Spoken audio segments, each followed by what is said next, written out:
Baiklah, salam sejahtera semua. Cikgu harap anda semua sihat. Okey, lepas cuti panjang ni, harap anda semua bersemangatlah untuk meneruskan sesi pembelajaran walaupun dalam talian. Kita akan masuk unit yang seterusnya, unit 10. Okey, yang bertajuk penulisan kewangan secara beretika menjamin keharmonian hidup. Okey, topik ni agak penting ya kerana dapat mengajar kita macam mana nak meneruskan kewangan, okey, dengan secara beretika, dengan secara berhemah, kerana ia dapat menjamin keharmonian hidup kita. Okey, sebelum tu seperti biasa kita tengok dulu apa yang kita akan belajar dalam unit 10. Okey, yang pertama 7.3.1 iaitu awak akan menyenaraikan pelbagai sumber kewangan yang diperolehi secara beretika. Okey, sumber kewangan yang awak ada tu mesti dengan cara yang betul lah. Itu maksud dia beretika. Kemudian 7.3.2 mengenal pasti cara meneruskan kewangan secara beretika. Okey, kita dah ada sumber-sumber tu. Jadi macam mana kita nak uruskan pula kewangan kita tu dengan cara yang betul. Okey, kemudian 7.3.3 menceritakan kepentingan pengurusan kewangan secara beretika. Kita tengok apakah kepentingannya sekiranya kita ada pengurusan kewangan yang bagus, yang beretika. 7.3.4 iaitu meramalkan kesan pengurusan kewangan secara tidak beretika. Jadi kita tengok apa akan berlaku sekiranya kita tidak ada pengurusan kewangan yang baik, yang beretika. Kemudian 7.3.5 mengekspresikan perasaan apabila menguruskan kewangan secara beretika. Okey, 7.3.6 iaitu kita mempraktikkan amalan pengurusan kewangan secara beretika. Ilmu yang kita ada kita praktikkan dalam kehidupan kita. Baiklah, untuk unit 10 ini adalah cadangan nilai yang sesuai untuk tajuk pengurusan kewangan secara beretika menjamin keharmonian hidup. Yang pertama iaitu kita ada nilai kesederhanaan. Okey, yang kedua nilai bertanggungjawab. Yang seterusnya nilai rasional. Okey, kemudian nilai berdikari dan akhir sekali cadangan nilai yang sesuai untuk unit 10 ialah nilai kerajinan. Baiklah, di sini ada satu persoalan untuk cikgu tanya kepada awak. Okey, adakah anda mempunyai perancangan pengurusan kewangan? Okey, sekiranya anda ada pengurusan kewangan yang bagus, yang secara beretika, maknanya anda boleh dapat hidup dalam keadaan yang tenang, dalam keadaan yang harmoni. Tapi andai kata anda tidak mempunyai perancangan pengurusan kewangan yang bagus, anda mungkin menghadapi masalah. Jadi kita hari ini topik pada hari sangat penting. Okey, kita belajar macam mana nak menguruskan pengurusan kewangan kita dengan baik. Kerana kita perlukan perancangan. Nampak di sini ada gambar tabung kan. Kemudian ada gambar apa? Kita buat pengiraan. Okey. Dan ini apa? Ini bentuk pelaburan. Ini semua penting ya untuk kita punya kehidupan pada masa akan datang. Baiklah, cikgu nak tunjukkan awak, nak terangkan awak tentang beberapa istilah yang awak akan jumpa dalam topik ini.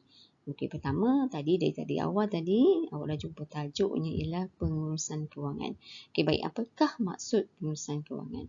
Okey, pengurusan kewangan ni bermaksud proses yang melibatkan pengurusan wang daripada sumber pendapatan. Okey, awak ada pendapatan, kemudian awak lakukan simpanan. Okey, kemudian awak buat pembelanjaan, pelaburan dan perlindungan. Okey, yang mana awak menguruskan daripada pendapatan yang awak ada tu, awak pecahkan kepada simpanan, perbelanjaan, pelaburan dan perlindungan. Ini dipanggil pengurusan kewangan. Okey, baik. Yang seterusnya pelaburan. Okey, apakah maksud pelaburan? Pelaburan ni dia lebih berbentuk dalam jangka masa yang panjang. Okey, maksudnya kat sini ialah komitmen wang atau modal untuk membeli instrumen kewangan atau aset lain supaya dapat memperoleh hasil lumayan dalam bentuk pembayaran faedah atau penambahan nilai instrumen. Pelaburan ni bukan jangka masa pendek, dia lebih kepada jangka masa panjang. Mungkin dalam pelaburan hartanah, pelaburan amanah saham, simpanan yang lain. Okey, dia akan menambah nilai kita punya simpanan tersebut ataupun aset lah.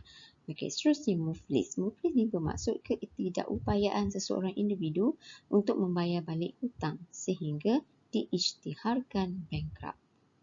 Maksud dia muflis ni ialah bila dia ada hutang tapi tak mampu nak bayar balik sampai satu tahap dia diisytiharkan bankrupt. Itu ialah muflis. Maksudnya tak ada duit dah. Okey, tak ada duit nak bayar apa dah. Nak bayar hutang tak boleh, semua tak boleh. Itu dipanggil muflis. Jadi ini istilah penting yang terdapat dalam unit yang unit 10 yang awak perlu ingat. Okey, baiklah, kita masuk seterusnya konsep. Okey, tadi istilah lebih kurang je. Okey. Baik. Konsep kat sini, penulisan kewangan merupakan tindakan merancang pendapatan dan perbelanjaan secara berhemat dalam kehidupan harian agar dapat memenuhi keperluan dan kehendak. Maksud kat sini ialah bila kita ada penulisan kewangan ni, okey, kita ada pendapatan. Okey, ada pendapatan. Bila ada pendapatan, kita akan melakukan perbelanjaan kehidupan seharian kita. Mesti sedikit setiap yang kita akan melakukan perbelanjaan pada setiap hari. Okey. Namun begitu, perbelanjaan tersebut kita kena tahu, okey, sama ada ia adalah keperluan ataupun kehendak. Keperluan tu ialah contoh apa? Keperluan asas kan? Okey, tempat tinggal, lagi apa? Pakaian, makanan. Ini keperluan asas yang perlu kita penuhi dahulu. Bila dapat pendapatan, kita akan melakukan perbelanjaan, beli barang harian, makanan kan, terutama khususnya kita utamakan yang ni dulu. Tapi masa beli barang keperluan itu juga, kita boleh tengok juga, okey, sama ada dari segi kemampuan kita nak beli barang tersebut, adakah ia memenuhi kehendak ataupun keperluan awak. Dari segi jenama ke kawan kan, masa ni kita kena timbang. Perlu tak nak beli yang mahal? Perlu tak nak beli yang murah? Okey, baik, masa ni kita kena ada penulisan kewangan yang cara bijak dan berhemah. Baik, yang seterusnya, kemahiran penulisan kewangan ni perlu dipelajari. Ya, memang kena kita kena belajar. Kalau kita tak belajar, kita tak ada panduan. Okey, jadi bila kita ada panduan, kita ada guideline, jadi kita boleh amalkan tips-tips yang diajar tu untuk pastikan sumber kewangan yang kita peroleh itu mengikut peraturan dan undang-undang. Kita dapat pendapatan dari segi mengikut undang-undang dan peraturan, dan kita belanjakan wang kita tersebut mengikut peraturan dan undang-undang juga. Ini sangat penting. Okey, mungkin sumber kewangan, apa yang maksudnya sumber kewangan yang tidak mengikut peraturan undang-undang tu, contohnya rasuah. Itu tak boleh. Awak tak boleh terima rasuah, contoh. Okey.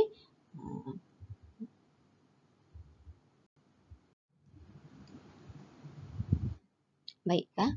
Sini cikgu tunjuklah gambar grafik yang untuk awak nampak lebih jelas. Okey. Tengok macam mana keperluan dengan kehendak. Mungkin dari segi tengok kenderaan lah. Kalau kita mampu nak beli kereta mahal tu, tak apalah kan, mampu nak bayar. Tapi kalau kita rasa kita hanya nak ada kenderaan untuk bergerak, memudahkan pergerakan kita dan kita mampu, dan apa salahnya kita menggunakan kenderaan yang lebih murah, kenderaan tempatan khususnya, produk keluaran tempatan.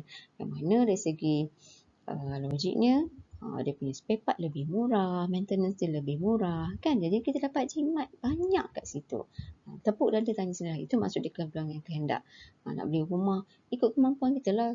Kalau gaji kita sikit, takkanlah kita nak beli mahal-mahal kan. Nanti kita tak mampu nak bayar bulanan tu. Jadi kita kena berfikirlah keperluan yang kehendak. Kalau makanan ni, kalau kita boleh jimat dengan masak sendiri, dengan bawa bekal kan. Kalau masak, kat sini cikgu bagi contoh. Kalau masak sendiri RM6 dalam sehari. Tapi kalau awak belanja makan kat luar, okey, RM25. Tapi kalau sekali-sekala awak nak makan tu tak apa. Tapi kalau hari-hari awak keluarkan sampai RM25 adalah satu pembaziran. Yang mana duit tu tersebut awak boleh simpan untuk jangka masa akan datang. Kalau sekali-sekala nak reward diri tak apa.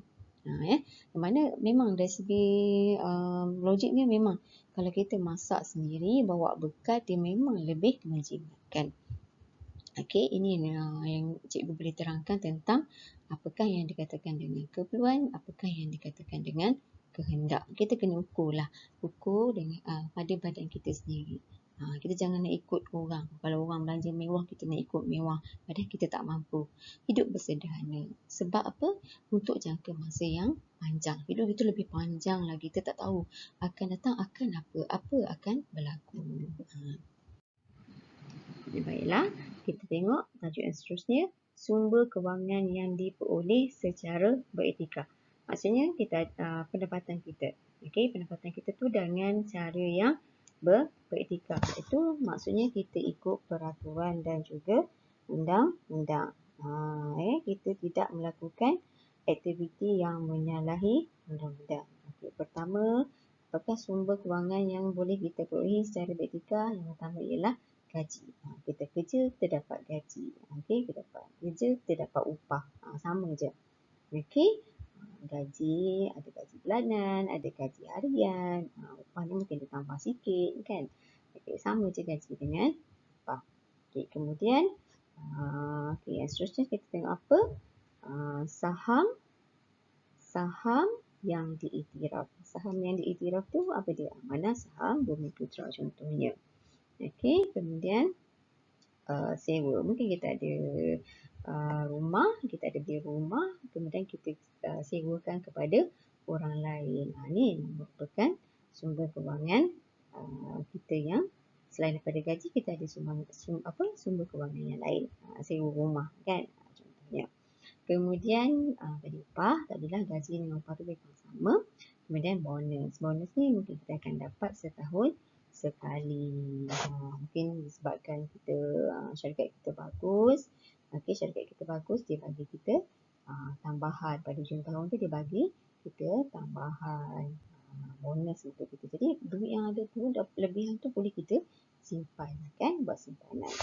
Kemudian ada dividen. Okey, dividen ini ialah kita dapat daripada pelaburan. Okey, pelaburan yang mengikut peraturan dan undang-undang. Kena ingatlah pelaburan tu, bila sebut pelaburan tu, dia bukan dalam jangka masa yang pendek. Dia macam tanam pokok. Sebab tu ada pokok kat sini. Okey, bila nak tanam pokok tu dia mengambil masa yang lama kan, nak jadi besar kan, 1 tahun, 2 tahun, 3 tahun baru dia akan keluarkan buah. Macam inilah pelaburan. Bila dah 3 tahun baru duit kita akan dijana, baru kita akan dapat rasa dividen tu. Sebab dia jangka masa yang panjang dan dia lebih macam dividen lebih tinggi lah. Kalau kita buat simpanan biasa tu dia lebih tinggi. Okey, pelaburan. Okey, part yang seterusnya pelaburan hartanah. Hartanah ni contohnya kita beli rumah lah macam tadi kan. Rumah ke, bangunan ke, kita buat pelaburan dalam tanah. Ni antara yang menguntungkan juga ni sebenarnya. Okey, yang seterusnya simpanan di bank. Ni macam biasalah kita simpan. Okey, kita buat simpanan biasa. Okey, di bank ke, di CIMB ke. Kalau Islam, dia tambah sikit, dia tambah simpan di tabung haji.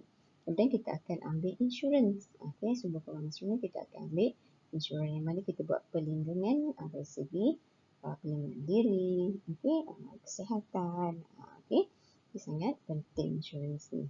Inilah sumber kewangan yang diperoleh secara beretika. Maksudnya mengikut peraturan dan undang-undang.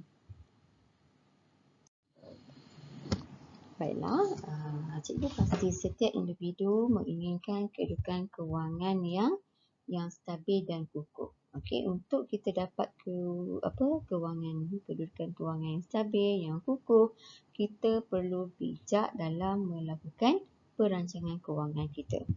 Okey, kita kena bijak. Kita kena buat perbelanjaan secara berhemah. Ini cara dia.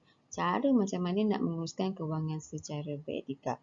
Yang pertama, kita menguruskan pendapatan dan perbelanjaan secara berhemah. Okey, pendapatan ni kita tengok dari sudutnya pendapatan yang aktif. Pendapatan yang aktif ni maksudnya kalau kita makan gaji, kita tahu dah gaji kita ada berapa pada bulan tersebut. Okey, kalau mungkin kita ada yang pasif tu, mungkin kita meniaga kecil-kecilan. Okey, mungkin kita meniaga dalam talian. Padahal pendapatannya bukan konsisten. Okey, ada masa dia untung, ada masa dia sikit je kan kita punya keuntungan. Okey, jadi kita boleh tambahlah, kita boleh buat anggaran kat situ. Kemudian kita juga kena lihat dari segi macam mana kita nak menentukan perbelanjaan yang tetap. Contoh perbelanjaan yang tetap, kita kena bagi kita kena tulis kan, kita kena catat. Macam saya akan catat perbelanjaan pendapatan saya berapa, kemudian perbelanjaan saya yang tetap tu memang tak ubah. Contohnya bayaran pinjaman perumahan. Okey, kemudian kereta, angsuran kereta. Okey, kenderaan lah, angsuran kenderaan. Catat kemudian insurans ke. Okey, yang ni memang tetap, yang kita tak boleh ubah, yang kita kena bayar ke bank. Kalau tak bayar nanti bank akan akan tarik kita punya kereta ke kan.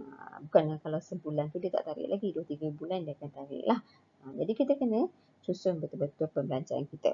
Okey, kemudian kita juga merancang perbelanjaan yang tetap. Contohnya kalau makanan kan, kita boleh buat anggaran kasar lah selalunya. Berapa kalau nak beli barang dapur. Okey, barang dapur tu pula ada barang kering, barang basah. Kan macam ikan tu, dia tak konsisten kat situ. Jadi kita kena buat anggaran kat situ, kena rancang elok. Okey, kemudian petrol kan. Contohnya petrol, kalau cuti sekolah mungkin kita akan berjalan jauh sikit, jadi dia akan bertambah. Jadi kita kena buat kira-kira lah. Supaya kita tahu pembelanjaan kita yang tetap macam mana, kita buat anggaran pembelanjaan yang tak tetap tu macam mana. Akan kita tolak, okey, pendapatan kita tolak dengan pembelanjaan, dan mesti juga ada, nanti kita kena perlu buat simpanan. Jadi kena ingatlah pembelanjaan yang kita lakukan itu perlulah secara berhemat. Kat sini kena ingat betul kita tadi keperluan dengan kehendak. Letaklah keperluan dulu. Okey, keperluan tu pula nanti jangan dalam keperluan tu kan, beli makanan tu tengok juga jangan membazir. Ada masa kita kena jimat. Okey, kita boleh masak, kita masak buat bekal kan. Okey, baik. Yang seterusnya, memiliki aset tetap. Okey, memiliki aset tetap ni, kalau kita nak beli tu, kita kena tengok kemampuan diri lah. Aset tetap, contoh kita kalau nak beli rumah kan. Jadi kita tengok sumber keuangan kita tu mampu tak nak bayar tiap-tiap bulan. Okey, harga rumah sekarang dia tak murah. Harga rumah sekarang mahal. Okey, beratus-ratus ribu. Okey, tak ada 100 ribu dah, tak ada kos rendah. Okey, ada tapi tengok gaji lah pula kan nanti kan. Okey, baik. Kemudian kita kena tengoklah kemampuan kita kalau kita nak beli sesuatu aset. Okey, dan kita kena tengok juga bahawa kalau aset tersebut nanti pada satu tahap dia akan memberi keuntungan kepada kita kalau kita jual. Kalau rumah ni memang dia kena jangka masa yang panjang lah. Okey, sebab apa, kalau kita beli rumah ni, rumah ke tanah ke, kerana nilai tanah tu, nilai rumah tu dia akan meningkat dari semasa ke semasa. Jadi tak rugilah kalau kita beli rumah ataupun tanah kan.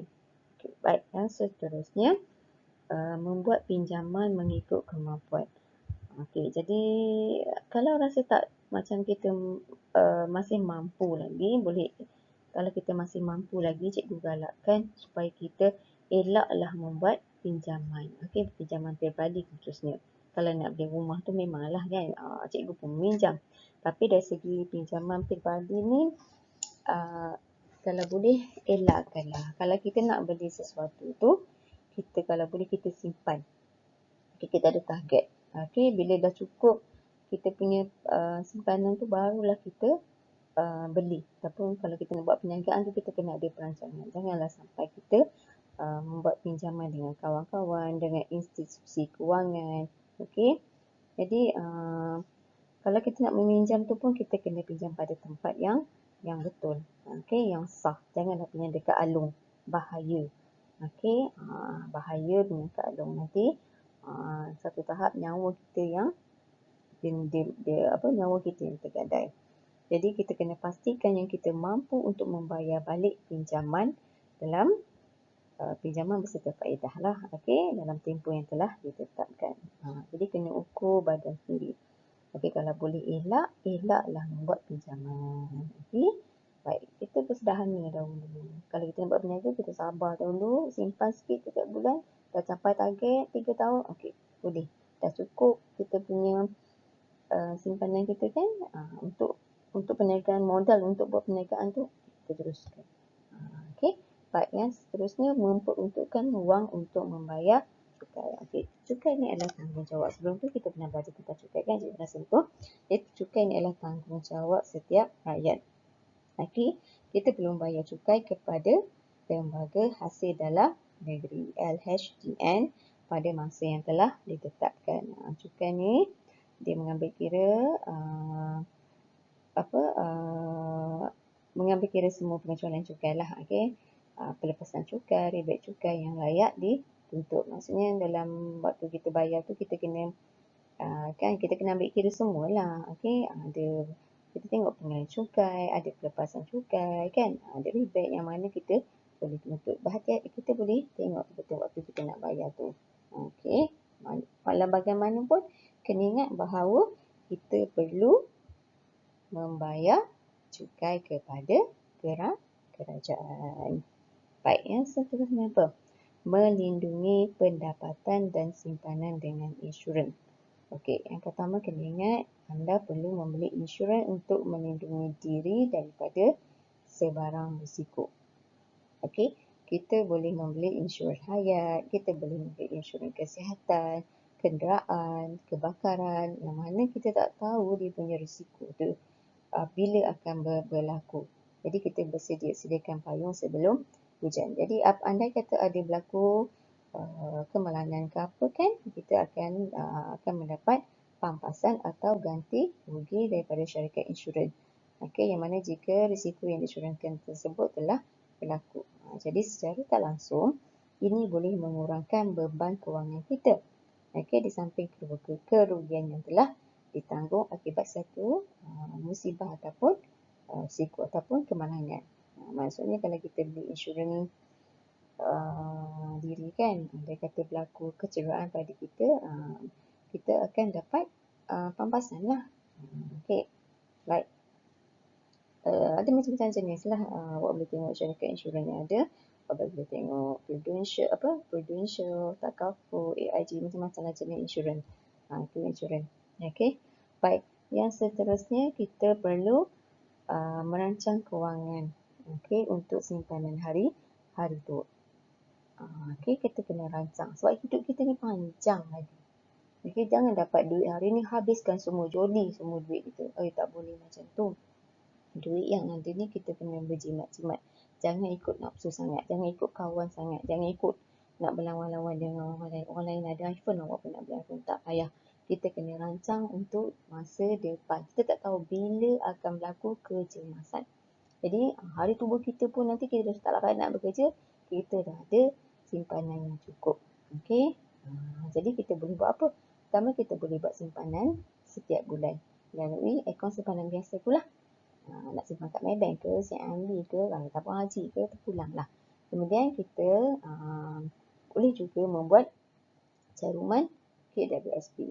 Kalau kita swasta lah, kalau kerajaan dia ada pencen kan. Boleh buat pilihan sama ada nak KWSP ataupun pencen. Kalau kerajaan lah. Kemudian kita perlu buat pelan persaraan semasa bekerja pada usia muda. Kalau kita ambil insurans tu pun kita boleh buat pelan simpanan sekali.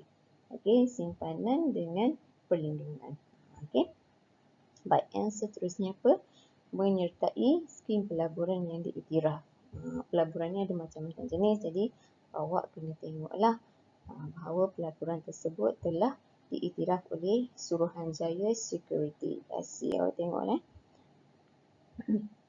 Kemudian kenapa kita perlu tengok pelaburan yang diiktiraf oleh SC ni? Kerana Suruhanjaya Security ni dia berperanan untuk menyelia pasaran modal dan melindungi pelabur. Okey. Jadi untuk apa? Untuk menjamin wang yang kita labur tu daripada penipuan lah. Sebab sekarang macam-macam jenis ada pelaburan. Skim cepat kaya. Kita ni kadang-kadang nak cepat kaya. Melabur ini besok nak duit, nak untung dah. Tak boleh. Kalau pelaburan, dia macam tadi cikgu cakap, dia macam tanam pokok, dia mengambil masa yang lama sikit. Awak tanam pokok, ya dalam 2-3 tahun baru dia akan keluar buah. Samalah pelaburan. Tapi dia sangat menguntungkan. Okey, cuma sabar sikit saja. Baik, yang seterusnya, akhir sekali membuat bayaran pinjaman secara konsisten. Okey, jadi pembiayaan pinjaman tu perlulah dilakukan, dibayar secara konsisten. Maksudnya teratur lah. Jadi, rekod pembayaran yang baik ni memudahkan awak akan mendapat pinjaman pada masa akan datang. Okey, jangan sangkut lah. Maksudnya jangan sangkut bayar, nanti bank tengok awak punya rekod, sentiasa bayar elok bayaran, nanti dia akan bila awak nak pinjam lagi tak ada masalah. Andai kata bayaran awak tak konsisten kan, sampai 2-3 bulan tak bayar, jadi macam boleh menyebabkan nama awak tu boleh disenarai hitamkan oleh pihak bank. Jadi berhati-hatilah. Jadi kena ingat bahawa ada beberapa cara untuk kita menguruskan kewangan kita secara praktikal. Jadi mana bila kita dapat pendapatan kita tu kita kena urus elok-elok. Okey, simpan dahulu, simpan dalam 10% kan. 10%, selebihnya kita akan buat perbelanjaan. Perbelanjaan itu pula perlu diteliti dengan sebaiknya secara berhemah. Okey, ikut keperluan dan juga kehendak. Okey, baiklah. Kita akan masuk tajuk yang seterusnya, iaitu kepentingan pengurusan kewangan secara praktikal. Jadi pengurusan kewangan secara praktikal ni dia sangat menuntut disiplin yang sangat tinggi dalam diri individu. Okey, kita tak mudah terpengaruh, tak mudah dipengaruhi, tak mudah mempengaruhi orang lain. Nampak iklan apa, contoh kenapa maksud macam tu kan, kalau nampak jualan murah, mudah je nak beli. Okey, orang suruh awak beli ni, awak pun ialah mudah je nak belanja. Orang nak pakai handphone baru, awak pun nak terpengaruh nak beli handphone baru. Okey, jadi kalau awak ada disiplin yang kuat, ada prinsip yang kuat dalam berbelanja, okey, awak tak ada masalah. Okey, awak tak akan ada masalah. Sebab awak tahu macam mana nak menguruskan kewangan awak dengan cara yang betul. Kerana dia ada banyak kepentingan. Yang pertama, bila awak ada pengurusan kewangan yang baik, awak dapat mengurangkan bebanan kewangan. Okey, bebanan kewangan awak ni awak dapat kurangkan. Awak dapat apa? Awak dapat meningkatkan simpanan awak. Okey, simpanan yang awak buat tu dalam jangka masa yang panjang akan memberi pulangan, okey, dari segi dividen yang lebih tinggi. Cikgu cakap tadi, okey, bila buat pelaburan kan, simpanan pelaburan, awak akan dapat dividen. Okey, macam awak tanam pokok tadi, 2-3 tahun awak akan dapat buahnya. Okey, awak akan dapat hasilnya. Jadi pelaburan tu dia menuntut kita untuk bersabar, dan pada masa akan datang kita akan dapat menikmati buah hasil tuaian kita tu. Itu dia punya analoginya. Okey, yang seterusnya kita boleh mengelakkan pinjaman yang tak sepatutnya. Kita boleh mengelakkan pinjam dengan individu yang lain. Okey, jadi kita perlu merancang kewangan kita secara baiklah. Okey, baik, yang seterusnya. Baiklah, kita tengok kepentingan yang seterusnya. Okey, kepentingan seterusnya boleh mengelakkan kes penipuan dan transaksi haram. Zaman dulu-dulu, zaman sekarang pun, ni skim cepat kaya ni banyak menipu orang kita. Lepas tu kadang-kadang dalam scammer pun, pun banyak menipu orang kita. Jadi kita mudah terpedaya, mudah terpengaruh. Jadi bila kita ada pengurusan kewangan yang bagus, kita akan menganalisis, kalau kita buat pelaburan tu, kita akan menyertai pelaburan yang sah, yang mana yang mematuhi undang-undang dan peraturan negara. Okey, contohnya SSBN, kalau pendidikan, Nora ASB, ini memang sah, kita tahu dah bahawa pelaburan kita tu akan mendatangkan keuntungan. Jadi boleh mengelakkan diri kita. Kita jadi cerdik sikit dalam pengurusan kewangan kita. Kemudian sebelum kita nak buat, selain itu juga kita tak mudah terpengaruh lah. Tak mudah terpengaruh dengan iklan-iklan yang mana pujuk kita ni nak jadi cepat kaya. Okey. Kalau nak dalam ni, kalau kita buat pelaburan ni, tak ada yang cepat kaya ni. Jangan ingat macam tu. Tak ada yang bila labur hari ni besok dapat dah. Tak ada. Okey, jadi cikgu ingatkan sekali bahawa pelaburan tu diperlukan sedikit kesabaran. Macam tanam pokok, ada 2-3 tahun awak dapat rasa makan buah yang sedap kan. Macam tu lah. Macam itulah pelaburan. Dia ambil jangka masa yang panjang sikit. Okey, kemudian kita boleh elakkan diri kita daripada kena tipu. Kita boleh fikirlah, kita tahu dah, oh ni janji-janji manis ni.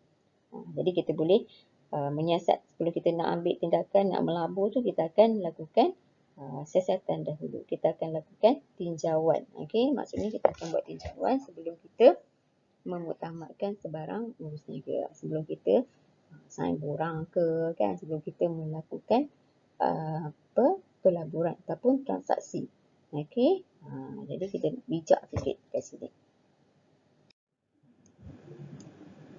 Baik, kepentingan yang seterusnya, kuasa beli yang tinggi. Okey, kita nampak sini, dia tulis apa kat situ? Memaksimumkan kepuasan pemilik. Contohnya macam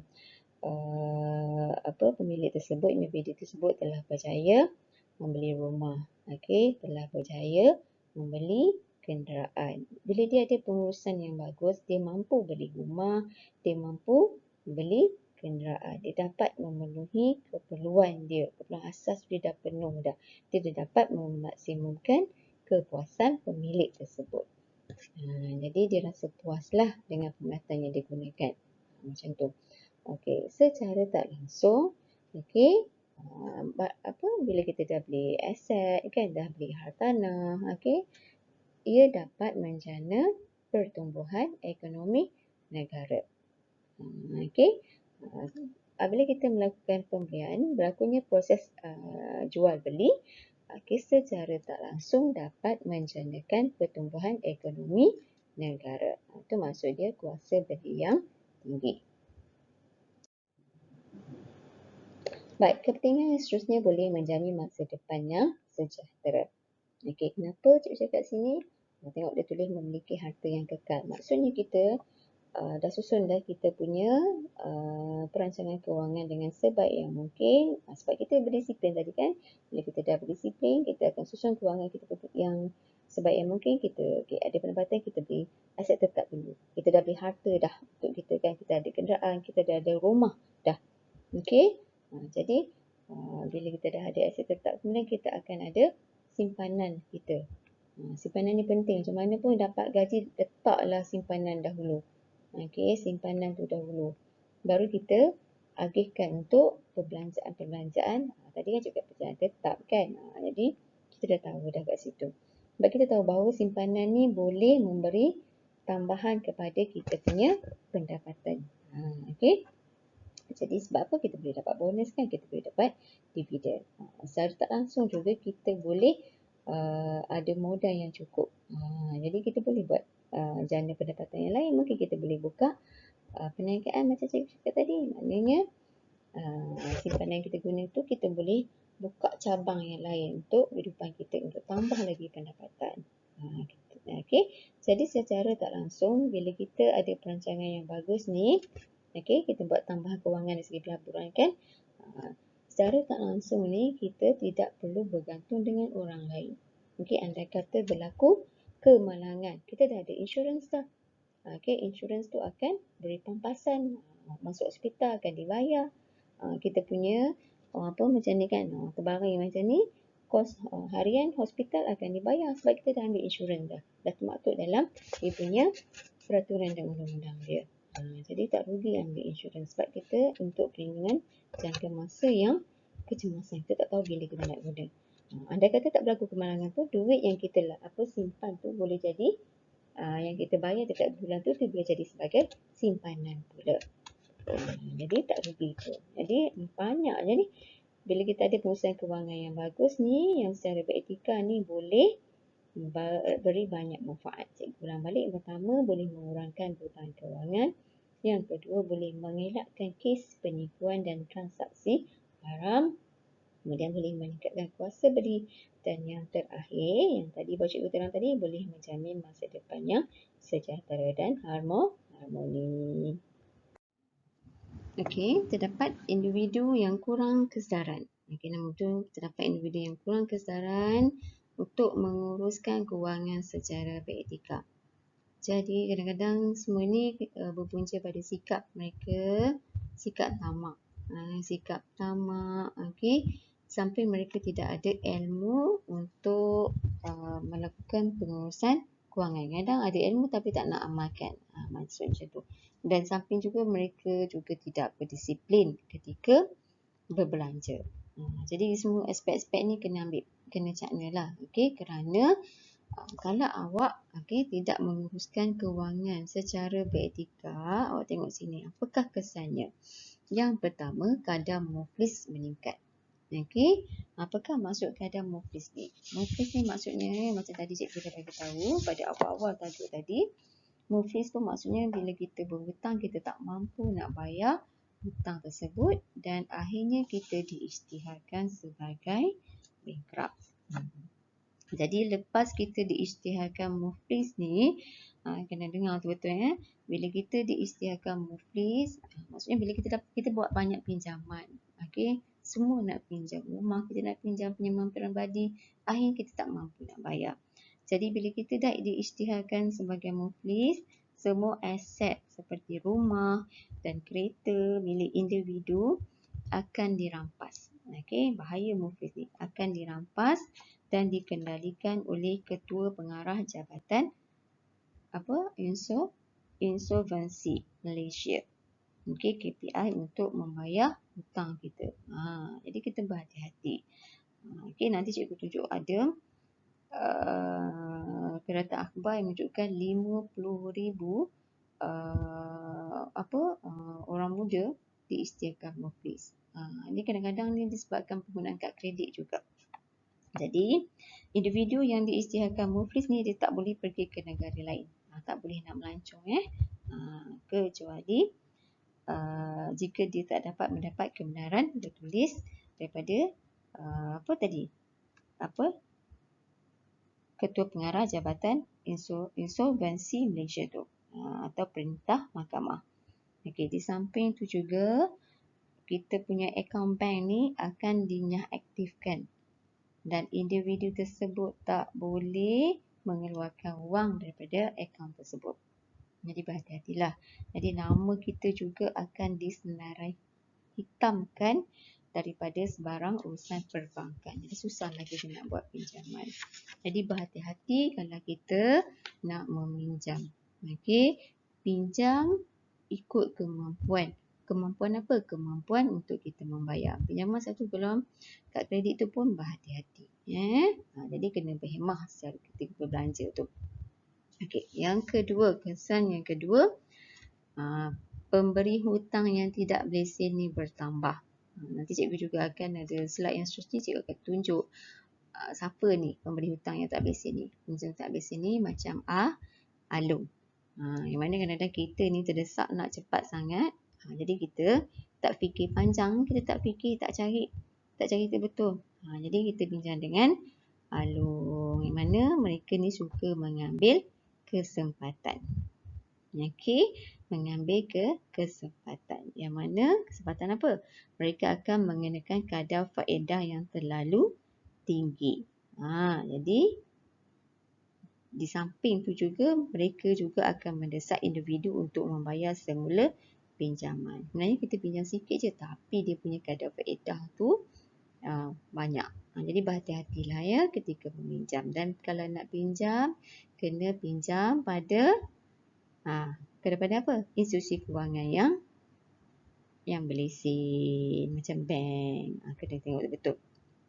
Okey, yang ketiga. Yang ketiga, keberhutangan dalam karangan rakyat meningkat. Jadi bila tengok gaji, bila nak dekat ujung kan bulan tu dia jadi negatif. Bila negatif tu cepatlah pula kita apa? Kita nak berhutang. Jadi jumlah hutang yang ditanggung individu jadi bertambah kerana kita tak ada pengurusan kewangan yang bagus. Kita tak berjimat. Patutnya kita boleh bawa bekal kan. Bila kita bawa bekal boleh berjimat. Jadi bila kita berboros berbelanja ni menyebabkan kadar keberhutangan dalam kalangan rakyat meningkat.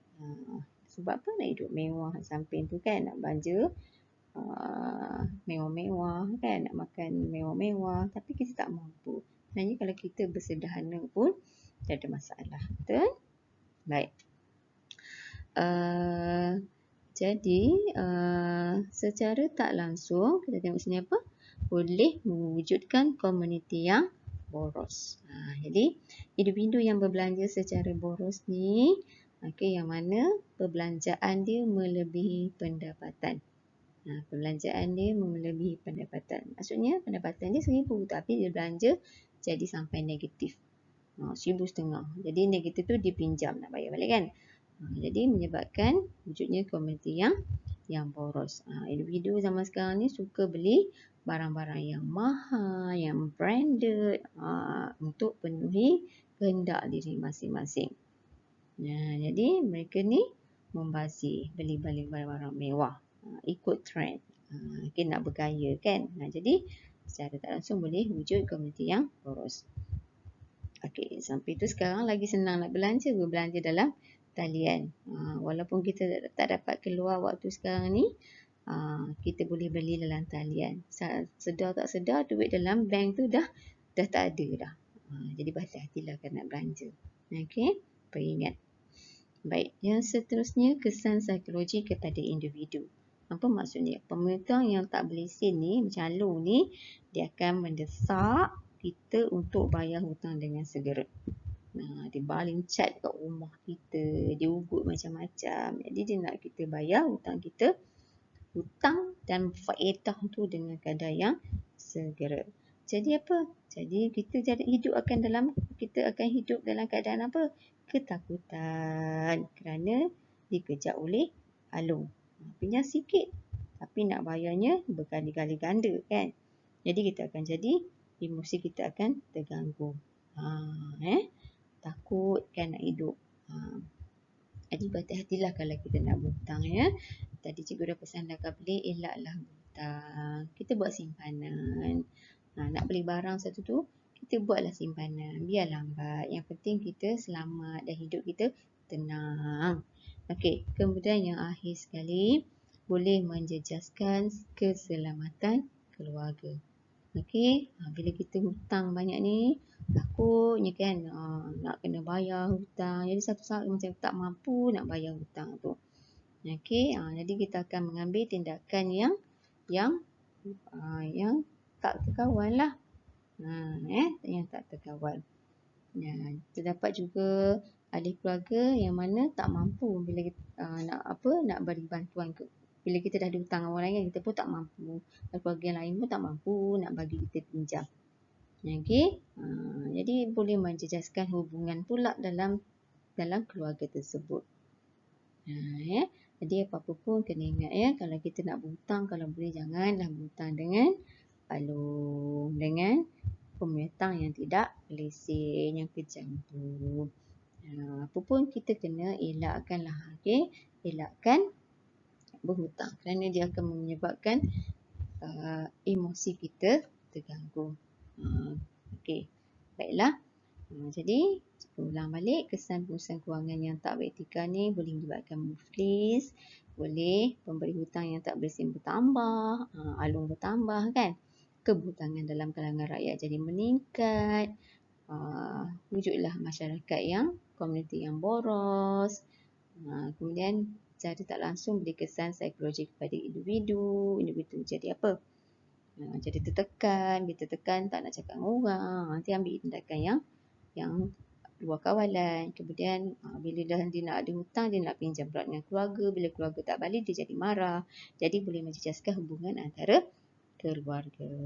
Jadi janganlah berhutang. Jadi kita perlu ada pengurusan kewangan secara beretika, berhemah.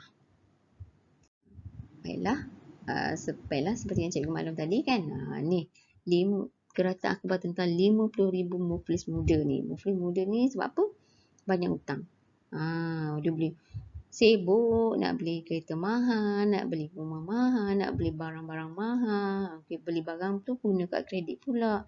Bila dah hutang tak mampu nak bayar. Bila tak mampu nak bayar ni, jadi boleh menyebabkan diisytiharkan sebagai muflis. Cikgu dah terangkan kalau muflis tu apa akan berlaku pada awak. Yang ini pula derita dikejar Along.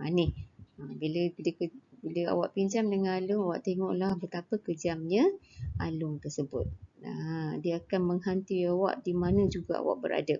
Dia sanggup seksa. Nampak potong ibu jari, telinga. Jadi elakkanlah meminjam. Jadi samping tu juga bila membeli dalam talian tu kena beringat-ingat. Okey, dengan tawaran-tawaran jualan murah yang diberikan. Jadi awak perlu ada pengurusan kewangan secara praktikal untuk menikmati kehidupan yang lebih gembira, yang lebih tenang.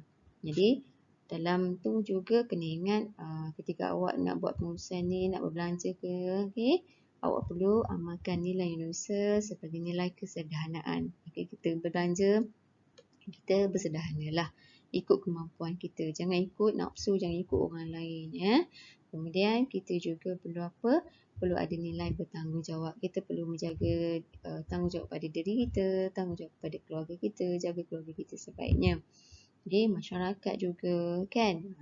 Jadi secara tak langsung pun juga kita perlu ada nilai rasional yang mana kita berfikir sebelum kita bertindak. Okey, wajar tak kita nak buat pinjaman dengan Alung? Wajar tak kita nak buat pinjaman? Wajar tak kita nak beli barang tersebut, kan?